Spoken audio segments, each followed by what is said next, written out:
चलिए आज का वीडियो में हम लोग डिस्कस करेंगे आरआरबी डी ग्रुप का क्वेश्चन। आज का क्वेश्चन है कि एक दुकानदार को किसी चीज पर क्या कीमत लिखना चाहिए जिसकी लागत उससे 136 रुपये है ताकि 15% छूट देने के बाद भी उसे 20% का लाभ हो।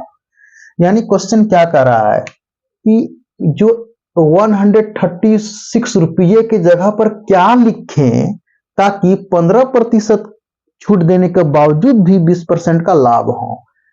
तो 20% का लाभ बोल रहा है तो प्रतिशत का मतलब कितना होता है? आप कहिएगा कि 100 होता है। लाभ कितना कर रहा है? 20% का। आप इसमें 100 में अगर आप 20 जोड़ देते हैं तो कितना हो जाता है? 120% हो जाता है। और 120% का मतलब 120 गुना कितना हो जाएगा? 100। अब इसी के प्लेस में कर रहा है कि क्या लिखे, यानी एमआरपी मार्केट प्राइस। छूट देने पर कितना छूट देता है? तो 15% छूट देता है। उसका मतलब कि 100 में अगर हम 15 माइनस कर देते हैं तो 85% आता है। तो अब 85% का मतलब कितना हुआ? 100। अब देखिए ये कट गया, अब 5 से कट जाएगा। 5 17 85 और 5 24 120 और 70 8 कितना हो जाएगा? 36 से।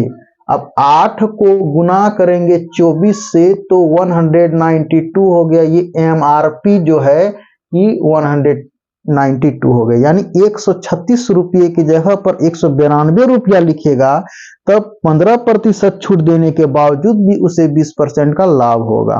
चलिए अब आगे क्वेश्चन नंबर 2 क्या कर रहा है? क्वेश्चन नंबर 2 जो है कह रहा है कि 10/30 को 20/40 का कितना प्रतिशत है? तो सुनिए, ये तो आपका अगर कटता है तो काट दिए, 0 0 कैंसिल हो जाएगा तो कितना? 1/3 लिख सकते हैं। ये 0 0 कैंसिल हो जाए तो कोमा है तो आप यहाँ पे इक्वल टू डाल दीजिए। ये हो गया आपका कैंसिल। अब ये भी कैंसिल हो गया। 2/4 का मतलब कितना हो गया? 1/2 हो गया। अब का मतलब गुना हो गया तो आप यहाँ पे गुना कर दीजिए।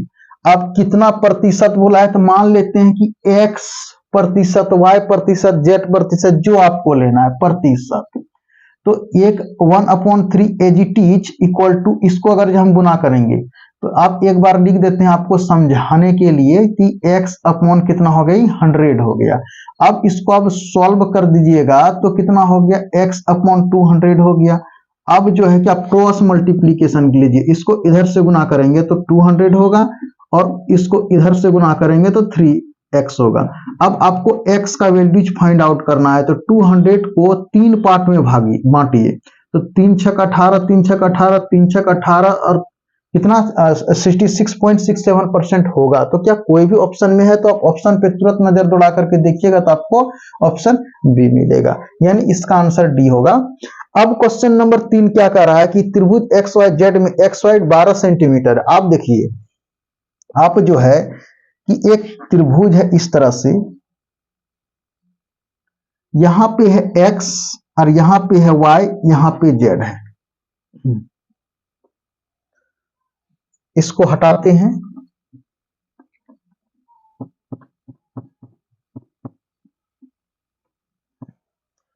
एक ट्रायंगल है इस तरह से, यहां पे कितना x है, यहां पे y है, यहां पे z है। अब कह रहा है कि XY 12 है, अब XY जो है कि 12 है। और आगे देखिए क्या बोल रहे हैं, YZ 15 है, YZ कितना हो गया? 15 सेंटीमीटर है। और करे एंगल ये दे के रखा है हुआ है, कितना दे के रखा है? 120 डिग्री दे के रखा हुआ है। तो कह रहा है भुजा XZ की लंबाई क्या होगी, यानी इसकी लंबाई क्या होगी? तो आप 11th क्लास में ट्रिगोनोमेट्री में पढ़े हैं, क्या पढ़े हैं? तो ये वाला बात पढ़े हैं कि अगर एक ट्रायंगल रहेगा ABC, तो ऐसे पढ़े कि A के सामने वाला को A कहते हैं, B के सामने वाला को B और C के सामने वाला को C। अगर कोई भी, अगर इस एंगल अगर आपको निकालना तो हम लोग क्या लेते हैं? cos A लेते हैं। और cos A लेने के बाद हम लोग क्या करते हैं? यदि A लेते हैं तो E खत्म हो जाता है, B² + C²। कितना होता है ये? B² प्लस कितना होता है? C²। और माइनस क्या करते हैं? यहाँ जो रहेगा वो माइनस करते हैं A²। अब मल्टीप्लाई में 2B × C, इस फॉर्मूला निकालते हैं। उसी तरह B को लेते हैं, C को लेते हैं, इसी तरह से हम यहाँ पे निकालेंगे। यानी y दे के रखा है, यहाँ पे क्या लिखेंगे? cos y लिखेंगे। अब इक्वल टू, आप देखिए x के सामने यहाँ x लेंगे और जाकर के जेड के सामने यहाँ पे जेड लेंगे और ये आपको वहां पर वाई निकालना है। तो एक काम करते हैं कि इसमें cos y बराबर फार्मूला क्या हो जाएगा, तो फार्मूला हो जाएगा कि एक्स स्क्वायर प्लस कितना, उसके बाद हो जाएगा आपका x square plus Z square, और यहाँ y जो देख रहे हैं तो माइनस कितना हो जाएगा Y square upon 2 multiply X into Z हो जाएगा, एक्स इंटू जेड हो जाएगा, ये हो जाएगा। अब आप जो है कि पुट कर लीजिए, यानी cos लिख देंगे और y के प्लेस में कितना 120 डिग्री 120 डिग्री लिख देंगे, इक्वल टू x के जगह पर कितना है 12 है यानी 15 है, तो 15 का स्क्वायर कर देते हैं 225 हो जाता है, प्लस z के जगह पर 12 तो 144 हो जाता है, और आपको हमको y स्क्वायर यानी y निकालना है। तो 2 इंटू एक्स जेड कितना हो गया आपका, ये हो गया आपका 15 और z हो गया आपका 12। cos 120 डिग्री को आप पढ़े होंगे, नेगेटिव में होगा 1/2, तो कितना हो गया ये 225 में 144 जोड़ देंगे तो कितना हो जाएगा 369 होगा, हो जाएगा, और माइनस कितना हो जाएगा वाई स्क्वायर। उसके बाद ये 2 को रहने देते हैं और 15 और 12 को मल्टीप्लाई करेंगे तो 180 हो जाएगा, ये तो कट जाएगा इसलिए रहने दीजिए इसको। अब क्या करते हैं, इसको इधर से मल्टीप्लाई करेंगे तो माइनस 180 होगा और इक्वल टू कितना 369 माइनस वाई स्क्वायर होगा। अब देखिए आपको हम समझाने के लिए एक्सप्लेन कर रहे हैं, यानी आप जो इसको इधर लाइएगा तो पॉजिटिव में हो जाएगा वाई स्क्वायर और 369 में प्लस हो जाएगा 180। तो अब यहाँ पर y इक्वल टू कितना हो जाएगा, आप यहाँ 9 हो गया, 9 8 8 14 के 4 हाथ में 1 हो गया 549 हो गया, यहाँ स्क्वायर था ही, तो आप y equal to root over कितना हो जाएगा 549 होगा। ये भी हम हल करके दिखा देते हैं।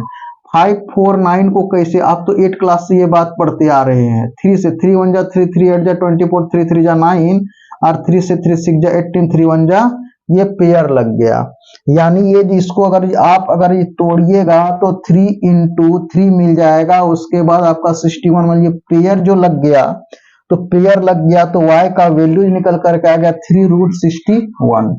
ये y का मतलब हो गया एक्स जेड, यानी एक्स जेड कितना निकल करके आ गया 3√61 निकल करके आ गया। तो कोई भी ऑप्शन में 3√61 है, 3 इंटू रूट 61, तो आपको ऑप्शन बी में है।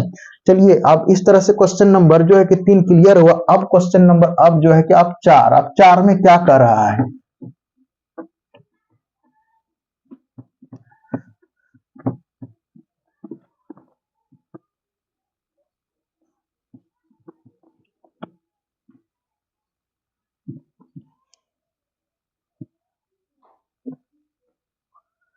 क्वेश्चन नंबर 4 बोल रहा है यदि एक आयत की दो भुजाएं 2x² + 1 है 2y² - 1 है।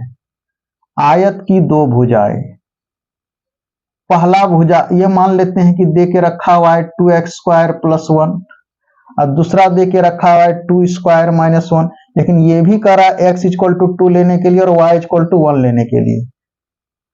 तो क्या लेंथ और ब्रेथ प्राप्त नहीं होगा, तो आप कहिएगा कि हाँ सर आसानी से प्राप्त हो जाएगा, क्योंकि यहाँ पे जो है कि पहला भुजा 2x² + 1 दे के रखा हुआ है, अगर x के जगह पर अगर हम 2 मान पुट करते हैं यानी ये 2² + 1 तो 2 × 4 होता है +1, फिर आप मल्टीप्लाई करेंगे 8 + 1 हो जाएगा, निकल करके 9 आ जाएगा, यानी ये 9 आ जाएगा। ये कितना होगा, तो फिर आप कहिएगा कि सर 2y² - 1 ये तो दे के रखा हुआ है, अब हम y = 1 बोल रहा है तो y के प्लेस में 1 रखेंगे, तो 1 का स्क्वायर - 1, फिर 2 1 का स्क्वायर करेंगे 1 होगा, 2 गुना 1 2 हो जाएगा -1 यानी कितना हो जाएगा 1 हो जाएगा, ये आपका 1 होगा।